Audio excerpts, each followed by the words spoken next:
हरे कृष्णा स्वागत है। मेरे अपने चैनल मन की शांति में आपके इस बहुमूल्य सहयोग के कारण हम इस चैनल को एक महत्वपूर्ण दिशा दे पा रहे हैं, जिसके लिए आप सभी लोगों का बहुत बहुत आभार शुरू करता हूं। वह कहानी की महाबली हनुमान की उत्पत्ति। इस धरती पर प्रकृति का कोई रहस्य था या फिर धर्म की स्थापना का कोई दायित्व। इन सबको जानने से पहले आपको सबसे पहले यह जानना होगा कि समग्र सृष्टि में कितने युग हुए, जिन युगों का कार्यकाल क्या था, जिन युगों में अधर्म और अभिमान इन दोनों की वृद्धि कैसे हुई। सर्वप्रथम शुरुआत हुई सतयुग से, जिसे हम कृत युग भी कहते हैं, जिस युग में कई पराक्रमी दानव राजा हुए और उन राजाओं में अपनी शक्ति का अभिमान बहुत ज्यादा था। लेकिन सतयुग में दो राज्यों एवं सेनाओं के बीच कभी भी महाविनाशकारी युद्ध नहीं देखे गए और सतयुग में सभी प्रकार के युद्ध के नियम एवं अस्त्र शस्त्रों का संधान नियम पूर्वक था। केवल अपने बल के अहंकार में कई युद्ध हुए और भगवान विष्णु ने कई अवतार लेकर सतयुग में राक्षसों का संहार किया, जिसमें हिरण्याक्ष और हिरण्यकाश्यप जैसे दानव राजा भी शामिल थे। जब हिरण्याक्ष ने अपनी शक्ति के अभिमान में आकर पूरी पृथ्वी को समुद्र में छुपा दिया था, तब भगवान विष्णु ने वराह अवतार लेकर पृथ्वी को अपने दांतों पर रखकर बाहर निकाला एवं हिरण्याक्ष का वध किया। उसके बाद हिरण्यकश्यप ने अपने पुत्र की भक्ति के कारण कई बार उसे मारने का प्रयास किया एवं अंत में भगवान विष्णु ने एक खंभे से नरसिंह अवतार लिया और हिरण्यकश्यप का वध कर दिया। एवं सतयुग के अंत में भगवान श्री हरि विष्णु ने राजा सत्यव्रत को मत्स्य अवतार में दर्शन दिया एवं उनसे सतयुग के अंत में होने वाले प्रलय के बारे में बताया। उन्होंने यह भी कहा कि है राजा सत्यव्रत आज से 7वें दिन इस धरती पर एक प्रलय आएगा, जिस प्रलय में सारी सृष्टि खत्म हो जाएगी। तुम अपने साथ आर्षि मुनियों एवं मानव जातियां के सूक्ष्म शरीरों को लेकर एवं कई उत्तम बीज एवं वनस्पतियां लेकर एक नाव में बैठ जाना। जब वह नाव बीच समंदर में दिशाहीन होगी, तब मैं उसे मार्गदर्शन देते हुए एक नए युग की तरफ तुम्हें ले जाऊंगा, जहां जाकर तुम्हें एक नई सृष्टि का निर्माण करना है। और इस तरह सतयुग का अंत हुआ और बाद में राजा सत्यव्रत के साथ नए युग त्रेता युग का आगमन हुआ, जिस युग में राजा सत्यव्रत को राजा मनु के नाम से जाना जाने लगा एवं त्रेता युग में भगवान श्री राम ने जन्म लिया और भगवान श्री राम के साथ महाबली हनुमान का जन्म भी त्रेता युग में ही हुआ था। बोलो जय श्री राम। त्रेता युग, जहां अधर्म अपनी सीमाओं से आगे जाने लगा एवं राक्षसी प्रवृत्तियां तेजी से विस्तृत होने लगी। जब पहली बार दो राज्यों एवं दो सेनाओं के बीच एक भीषण युद्ध होने वाला था। जब दो राज्यों के बीच युद्ध होता है तो राजा के साथ एक अच्छा सेना नायक होना बहुत जरूरी होता है और महाबली हनुमान ने भगवान श्री राम के साथ एक कुशल सेना नायक एवं एक सच्चे भक्त दोनों की ही भूमिकाओं को भली भांति निभाया।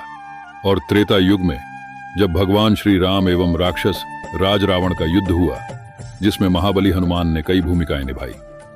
माता सीता की खोज, लंका दहन, अक्षय कुमार का वध, अहिरावण, महिरावण का वध एवं कई महाबली राक्षसों का संहार किया।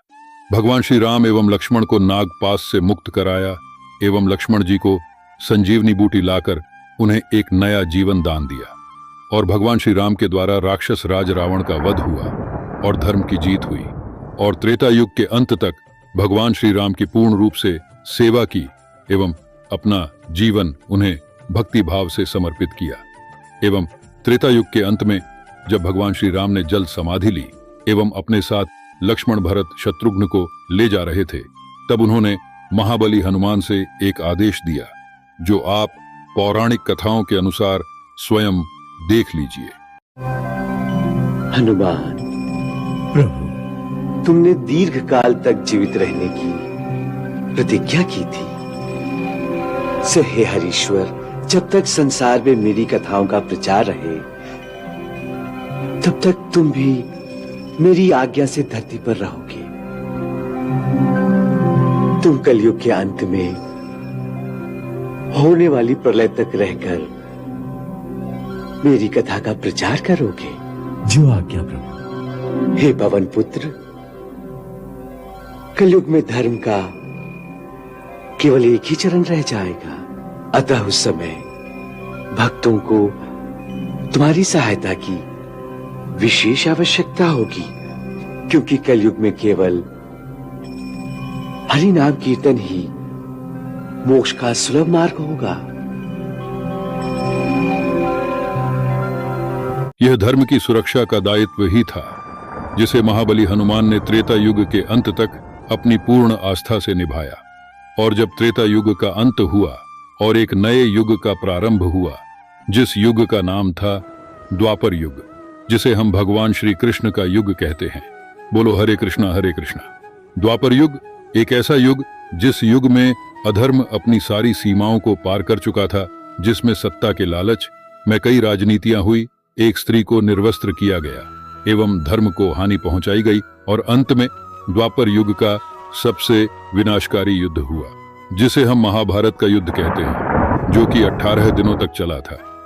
जिस युद्ध में एक तरफ भगवान श्री कृष्ण एवं सारे पांडव और दूसरी तरफ सारी विशाल कौरवों की सेना एवं बड़े बड़े सेना नायक एवं वीर योद्धा, जब कौरवों की तरफ से भीषण युद्ध हो रहा था, तब भगवान श्री कृष्ण ने अपने रथ के ऊपर महाबली हनुमान को विराजमान होने के लिए उन्हें आवाहन किया एवं महाबली हनुमान ने अपने प्रभु के पुकारने पर उनका पूर्ण रूप से इस धर्म और अधर्म के युद्ध में अपना सहयोग दिया, और अंत में पांडवों की जीत हुई और सारे अधर्मी कौरव मारे गए। और इस तरह एक बार फिर धर्म की पुनः स्थापना के लिए महाबली हनुमान ने अपनी शक्तियों का पूर्ण इस्तेमाल किया और द्वापर युग के अंत तक धर्म की स्थापना के लिए अपना पूर्ण सहयोग दिया। और द्वापर युग के अंत के बाद एक नए युग का प्रारंभ हुआ, जो कि आज का युग है, जिसे हम कलयुग कहते हैं। जिस कलयुग में भोग विलास, द्वेष, ईर्ष्या, लालच ही सबसे सर्वोपरि है। भगवान श्री कृष्ण ने स्वयं कलयुग के बारे में कुछ कहा है, आप स्वयं ही देख लीजिए। कि सबसे बड़ी विडंबना ये होगी कि मनुष्य अपने छोटे से स्वार्थ के लिए दूसरों के बड़े बड़े हितों को भेंट चढ़ाने में संकोच नहीं करेगा। परंतु प्रद्युम्न ने जिनका वध किया है वो तो कामिनी के अपने देवर थे, उसके पति के भाई थे। फिर दूसरों के हित को भेंट चढ़ाने का प्रश्न कहाँ उठता है? देवी, कलयुग में भाई भी भाई का नहीं होगा, और तो और संतान भी अपने माता पिता की नहीं होगी। मनुष्य केवल अपने और अपने बेटों बच्चों के घेरे में सीमित हो जाएगा, बाकी सब उसके लिए पराये हो जाएंगे। अर्थात अपने भी पराये हो जाएंगे? हाँ, अरे ये तो कुछ भी नहीं है। कलयुग में मनुष्य की विचारधारा इससे भी गिरी हुई होगी।